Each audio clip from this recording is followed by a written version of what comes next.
Hi, Jan here. Welcome to my woodland walk. Came here yesterday with the dogs to take some photos of them, and it's so beautiful. I thought I'd come back today and do a little walk in the woodland for anybody who's stuck indoors and can't get out to see it for themselves. It is absolutely glorious here. I just hope that the GoPro's picking it all up. I've got you on a chest mount so that I can use a walking stick. We went to vote just before we came here, and I nearly fell over about 3 times in the polling station. I wanted to shout out, I'm not drunk. But that's just my balance. So if I take a tumble, you're strapped on, so you'll come with me. I used to make little walks through wooded areas and things a few years ago for my good friend Ian, who was very, very seriously ill in hospital. And he sadly passed away. But I have other friends who aren't able to get out and about in the countryside, so I hope that they can enjoy it as well. And also my new friend Karen Lynn in Minnesota, who's apparently snowed in at the moment. So anyone who can't get out to the bluebells themselves, come walking with me. And we'll just have a little walk and talk. As normal, I'll ramble on about things of whatever pops into mind. And this little woodland here was, it's a bit of a find. All across England at this time of year, we're now May the 4th, there are little patches of woodland that are just carpeted with bluebells. But it's trying to find one near to you, and we found this one, well, Neil found it. He was out exploring one day and he found it, but it is so hidden away that if I were to try and explain to you where it was, I wouldn't be able to. It's the sort of thing I've got to actually take you here and show you, but I'm not planning to, because it's so lovely and quiet, because it's not frequented by lots and lots of people. Still hear aeroplanes and traffic noise, though. That's 20th century living, certainly in southeast England. And if you can hear a clonking, I've got my walking stick with me, because where it's uneven ground I might need a little bit of extra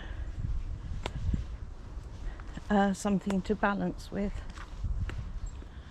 Now I know that way we went yesterday, and that's really quite steep, so I'm going to take this route today, hoping that it's not going to be quite so bad.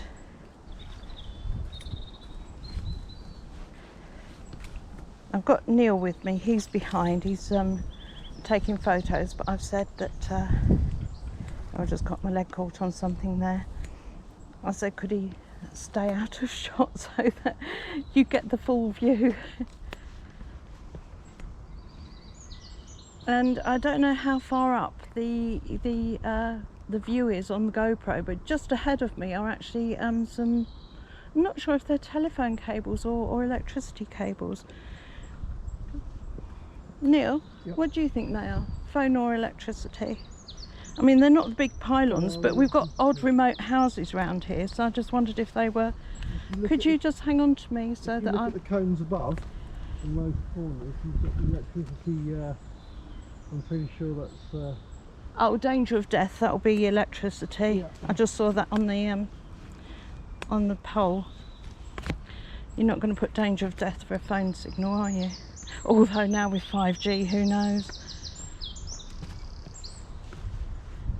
Okay. Oh, this is so pretty. I really, really hope that the camera is picking this up in all its glory. It's just... Can you hang on to me, because I'm heading down the hill and it's rather dangerous for me.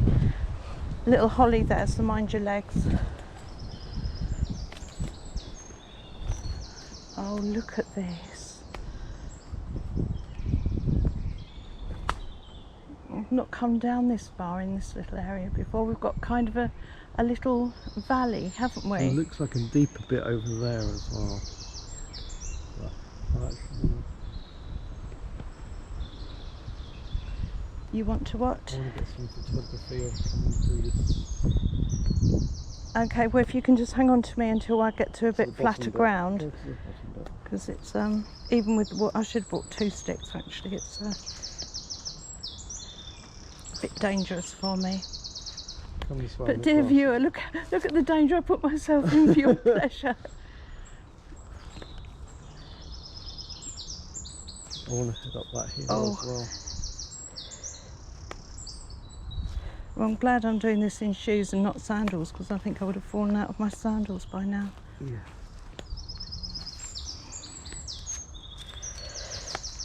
One of our first dates that Neil and I went on was he took me to some cliffs and we went rock climbing, and I was on crutches at the time, wasn't I? Do you remember that?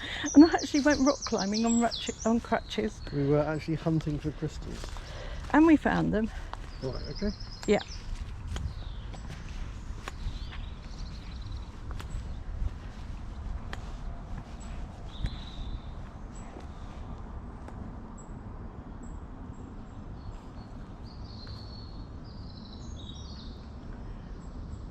Yeah, we're out in the countryside here, but in southeast England, you get all these fields and farms and things, then these little pockets of woodland kind of dotted in between.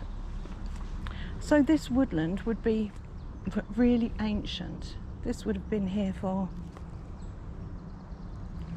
Although, having said that, the trees don't look that old. You know, when I say don't look that old, I'm talking, you know, maybe a couple of 100 years for one or two of them. But then there could be all sorts of reasons for that. There are some I can see way ahead on the other side of the little cleft there. There's some, obviously one come down in a storm at some time.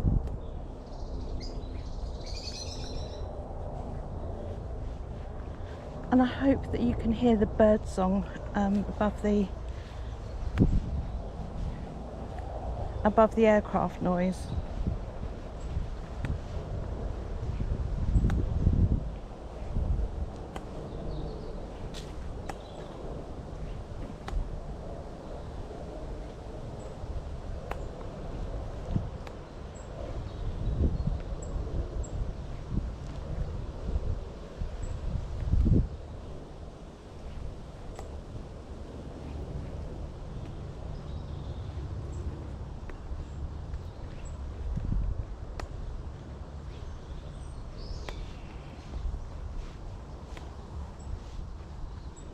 Of course, with bluebells, it depends on the time of day and the actual light at the time as to how blue they actually look. Very early morning is the best time to catch them. It's all to do with the UV light.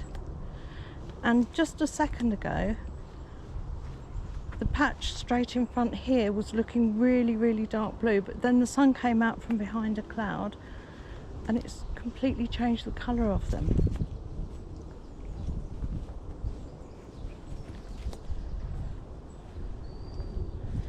But all my life, one of my pleasures has been bluebell season. I absolutely love it. And we brought Bear out for some photos yesterday. I've got a thing about taking photos of dogs in flowers, whether it's bluebells or buttercups or whatever. I really love to have the dogs' photos in flowers. And it occurred to me, because I used to take Darcy, who was my first chocolate Labrador. That's how the tradition started. And it just occurred to me that I didn't have any photos of Bear, the big white dog, in the bluebells, and he's 15 now. And I suddenly thought, you know, this may be his last bluebell season. You just don't know what's going to happen. So I wanted to get some photos of him with the bluebells while we could. Now, hopefully, he's going to have 2 or 3 more seasons. But you just don't know. We thought we'd have Chester this year. Oh, and this path just seems to be coming out into open fields. As I say, it's only a little patch of woodland. But what an absolutely glorious find.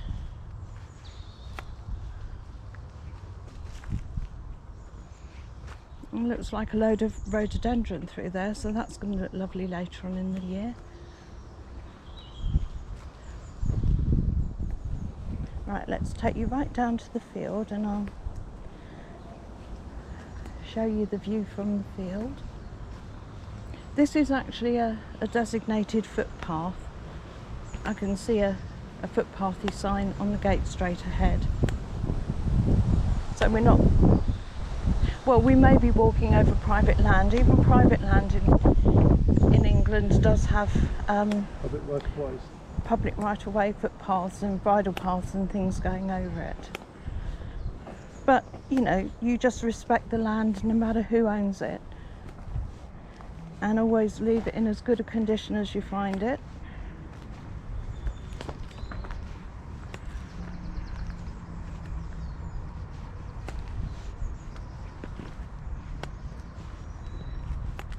And this is just a lovely large field. Doesn't look as though it's got crops in it at the moment. Looks to be laying fallow. What do you think, Neil? Doesn't look seeded to me. No, it doesn't look seeded. And then there's a house straight ahead over there. I think there's a road that way. And then it looks like a little bridge this way. And I can see a car in the distance that looks as though it's parked on somebody's property.